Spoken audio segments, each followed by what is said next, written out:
Good morning बच्चों। आज हम विद्युत द्विध्रुव के बारे में बात करेंगे। ठीक है, पिछली क्लास आपने अच्छे से देखी होगी, है ना। पिछली क्लास में क्या बताया था मैंने? विद्युत क्षेत्र की तीव्रता, है ना, किसके कारण? बिंदु आवेश के कारण। ठीक है, और नहीं देखी हो क्योंकि जन्माष्टमी थी तो सभी बच्चों ने एंजॉयमेंट किया होगा, है ना। नहीं देखी है तो वो क्लास अच्छे से देख लें, है ना, क्योंकि अब जैसे हम आगे बढ़ेंगे एक के बाद एक ये हर जो चैप्टर है उसके लिंक है। ठीक है, तो आपको क्या है अच्छे से समझ में आएगा। ठीक है, चलिए अब हम बात करते हैं विद्युत द्विध्रुव की। ठीक है, विद्युत द्विध्रुव क्या होता है ना, इलेक्ट्रिक डाइपोल कहते हैं इसे। तो इसमें कहते हैं कि दो समान किंतु विपरीत आवेश, कैसे? समान किंतु विपरीत आवेश यदि एक दूसरे से अल्प दूरी पर रखे हों तो ऐसे निकाय को हम विद्युत द्विध्रुव कहते हैं। ठीक है, क्या कहना चाह रहा है ये समझना।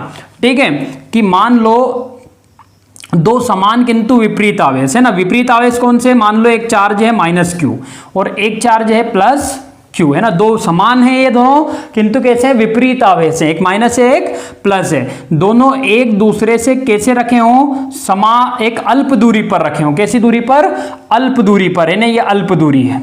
ठीक है, अल्प दूरी पर रखे हों। और अल्प दूरी को हम क्या लेते हैं? यहां पर अल्प दूरी को 12 लेते हैं। क्या लेते हैं? 12, है ना। मान लीजिए, है ना, ये ए नाम दे दिया इसको और इसको, इस पॉइंट को क्या दे दिया? बी, है ना। ए भी एक विद्युत द्विध्रुव है जो कि -q और +q आवेशों से मिलकर बना है ना। इसका मध्य बिंदु हमने ले लिया O, है ना। इसके मध्य बिंदु O से A तक की दूरी जो है ना, मध्य बिंदु O से A तक की दूरी, है ना। O से A क्या है? ये यहां तक की दूरी को L मान लिया हमने, है ना। और O से B तक की दूरी को भी क्या मान लिया? L।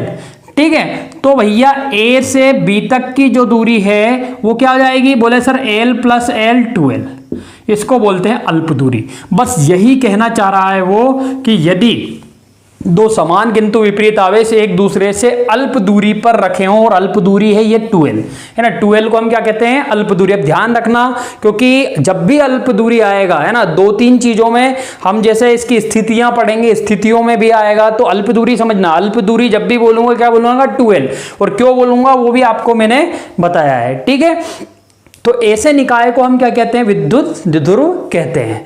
अब बोले सर आपने इसकी डेफिनेशन बता दी, है ना, लेकिन एक बहुत ही महत्वपूर्ण पॉइंट इसमें बनता है कि एक आदर्श विद्युत द्विध्रुव का जो आकार है वो शून्य माना जाता है। क्या माना जाता है? शून्य माना जाता है। बोले सर ये क्या बात कर रहे हो आप?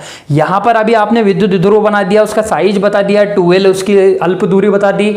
तो बच्चों एक चीज ध्यान रखो कि मैंने आपको स्टार्टिंग में ही कहा है, ये जो स्थिर विद्युत है इसमें पूरा काम इमेजिनेशन पे चलता है। ठीक है, इसमें हम स्थिर आवेशों की बात कर रहे हैं और पूरा का पूरा काम किस पे चल रहा है? इमेजिनेशन पर चलता है। ठीक है, तो एक आदर्श विद्युत द्विध्रुव का आकार क्या मानते हैं? शून्य माना जाता है। ये पॉइंट आप नोट कर लेना, है ना, यहां पर कहीं पर भी नहीं लिखा हुआ है।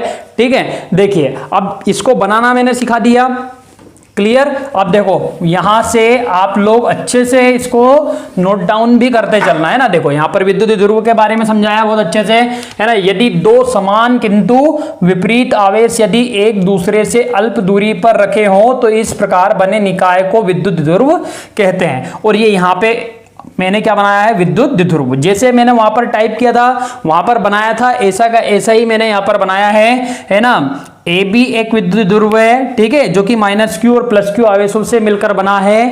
ठीक है, इसकी दोनों आवेशों के बीच की जो अल्प दूरी है वो क्या है? 12 है। क्लियर, ये तो हो गया विद्युत द्विध्रुव के बारे में। ठीक है, बहुत अच्छे से आप लोग इसको नोट डाउन कर लेना।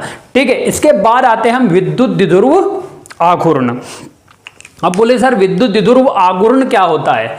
आघूर्ण का मतलब समझते हो? आघूर्ण का मतलब घुमाना, ठीक है ना, विद्युत द्विध्रुव आघूर्ण। ठीक है, अभी हमने विद्युत द्विध्रुव बनाया था, ठीक है ना, विद्युत द्विध्रुव बनाया था हमने -q और +q चार्ज को लेकर। ठीक है, क्लियर। और इसकी दूरी क्या थी? 12। अगर मैं ये कहूं कि इस द्विध्रुव का कोई भी एक आवेश ले लो, है ना, और इसके बीच की दूरी का गुणनफल इसके बीच की दूरी का गुणनफल ही विद्युत द्विध्रुव आघूर्ण कहलाता है। मान लो एक को मैंने स्टेबल रखा और इतनी दूरी ली और इसको मैंने घुमाया, है ना, इसको मैंने ऐसे घुमाया, ठीक है, ऐसे घुमाऊंगा तो कितनी दूरी रहेगी, 12 दूरी रहेगी और चार्ज क्या रहेगा, प्लस Q, है ना। इसे P से प्रदर्शित किया जाता है। किससे प्रदर्शित किया जाता है, P से प्रदर्शित किया जाता है और यह एक सदिश राशि होता है। विद्युत द्विध्रुव आघूर्ण कैसी राशि होता है, सदिश राशि होता है। देखो यहां पर, ठीक है, विद्युत द्विध्रुव आघूर्ण, किसी द्विध्रुव के द्विध्रुव आघूर्ण P, है ना, किसी द्विध्रुव के द्विध्रुव आघूर्ण P का परिमाण किसी एक आवेश के मान तथा आवेशों के बीच की दूरी के गुणनफल के बराबर होता है।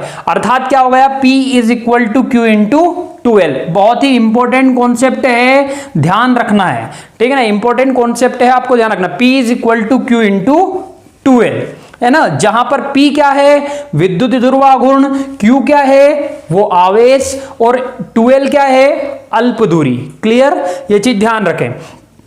ऐसा ही पद्धति में इसका मात्रक क्या हो जाएगा, देखो Q क्या है, आवेश, आवेश का क्या होता है, कूलाम, है ना, और 2L क्या है, दूरी है, तो इसका क्या हो जाएगा, मीटर, तो कूलाम इंटू मीटर, है ना। विद्युत द्विध्रुव आघूर्ण का ऐसा ही पद्धति में मात्रक क्या हो गया, कूलाम इंटू मीटर, ठीक है ना। फिर सीजीएस पद्धति में क्या हो जाएगा, तो भैया ये जो कूलाम होता है, सीजीएस में क्या लेते हैं इसको, स्थित कूलाम, ठीक है, और मीटर का क्या हो जाएगा, सेंटीमीटर, तो स्थित कूलाम इंटू सेंटीमीटर, ठीक है। ये क्या हो गया आपका, सीजीएस पद्धति में इसका मात्रक हो गया। अब विमी सूत्र बनाना है, विमी सूत्र बनाना है तो कैसे बनाऊंगा, देखो विमी सूत्र कैसे बनाएंगे, आपको अच्छे से पता है कि आवेश का जो विमी सूत्र होता है ना, Q के लिए क्या लिखूंगा, 80, है ना, एम्पियर इंटू सेकंड, याद करो, ठीक है, इंटू 2L।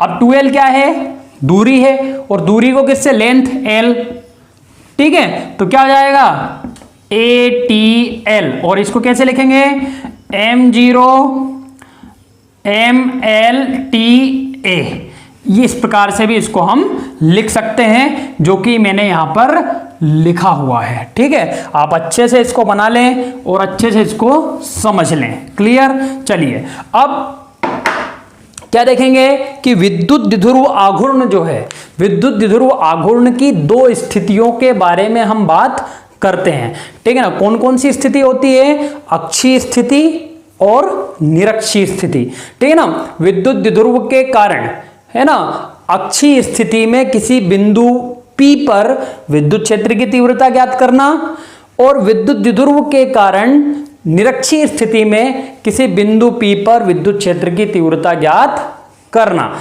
ठीक है। कल हम जो हमारी नेक्स्ट क्लास रहेगी उसमें विद्युत द्विध्रुव के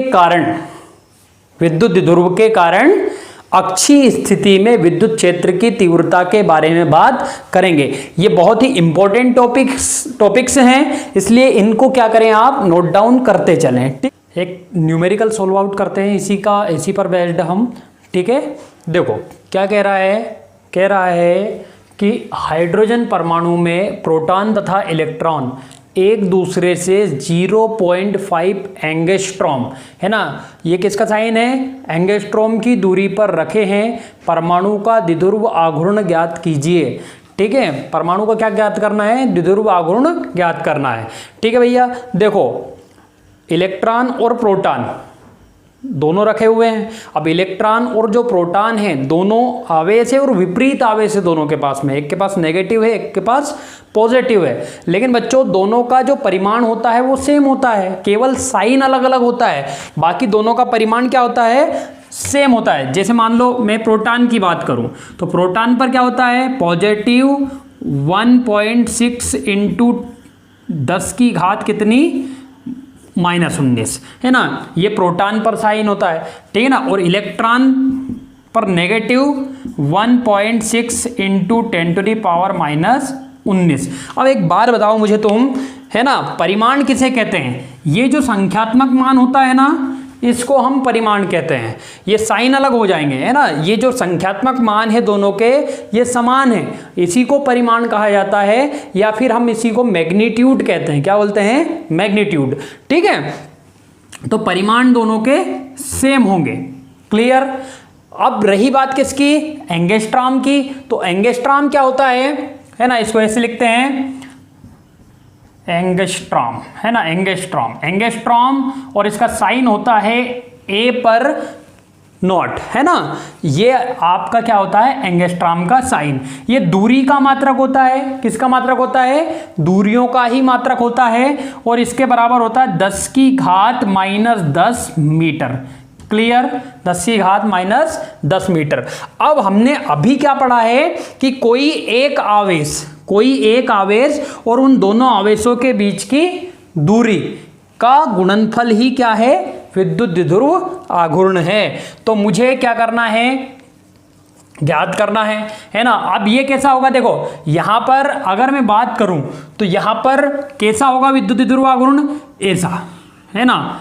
ये माइनस मतलब इधर इलेक्ट्रॉन रखा होगा, इधर क्या रखा होगा, प्रोटॉन रखा होगा, है ना। ये पॉजिटिव चार्ज, ये नेगेटिव चार्ज। तो वही डेफिनेशन में अपन ने बोला है कि समान किंतु विपरीत आवेश, है ना, समान किंतु विपरीत आवेश एक दूसरे से कैसे रखे हों, अल्प दूरी पर रखे हों। चलिए अब हम देखते हैं, है ना, क्वेश्चन को, है ना। क्वेश्चन में हमें क्या क्या दिया हुआ है ना। दूरी दे रखी है, मतलब 12 की वैल्यू दे रखी है। किसकी वैल्यू दे रखी है, 12 की, है ना। और कोई एक आवेश किसी का भी ले लो, है ना, कोई एक आवेश मतलब Q का मान दे रखा है 1.6 इंटू 10⁻⁻19, है ना। भैया देखो मेरी बात सुनो, केवल हम किसे ले रहे हैं, परिमाण को। किसे ले रहे हैं, परिमाण को, ठीक है। केवल परिमाण ले रहे हैं किसी भी एक आवेश का। साइन केवल ये शो करता है, ठीक है, साइन केवल इनकी डायरेक्शन शो करता है, ठीक है। साइन से केवल क्या होगा, एक चिन्ह परिपाटी है जो कि बताती है कि उस आवेश का नेचर क्या है, ऋणात्मक है या